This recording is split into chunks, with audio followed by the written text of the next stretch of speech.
আপনি একজন বীর বিক্রম মুক্তিযোদ্ধা, আমরা সহকর্মী ছিলাম। অতীব দুঃখের বিষয়, 17 বছরে যারা শহীদ প্রেসিডেন্ট জিয়াউর রহমানের ঘোষণা মাফিক যুদ্ধে আমরা অংশগ্রহণ করেছিলাম, তার মধ্যে তো আপনিও ছিলেন। যারাই বিএনপির নাম নিয়েছে, সংসদে বহুদিন ছিলাম, বহু প্রতিবাদ করেছে এই সরকার, তখন এইখানে যারা বস্তু শুনে নেয়।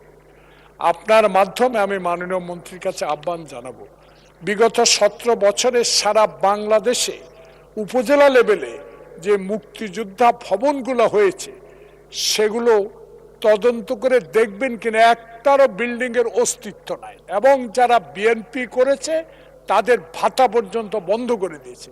এই বিষয়ে মাননীয় মন্ত্রী কোনো পদক্ষেপ নেবেন কিনা আমি বিনয়ের সহিত আপনার মাধ্যমে ওনাকে প্রশ্নটা রাখতে চাই। ধন্যবাদ।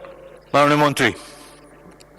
মাননীয় স্পিকার, আপনাকে ধন্যবাদ। আপনার মাধ্যমে মাননীয় সংসদ সদস্যকে ধন্যবাদ।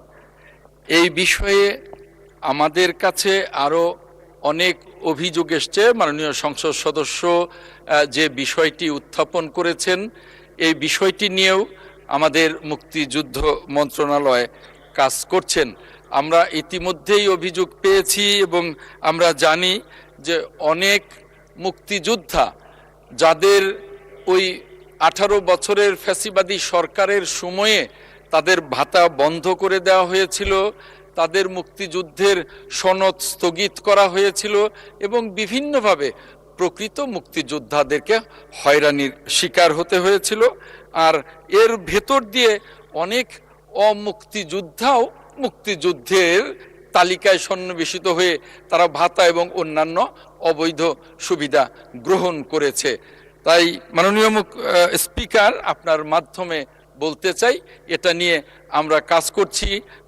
আপনার মাধ্যমে মাননীয় সংসদ সদস্যকে আশ্বস্ত করতে চাই যে এই কাজগুলো আমরা যত দ্রুত সম্ভব করে আমরা জাতির সামনে এটাকেও উপস্থাপন করব।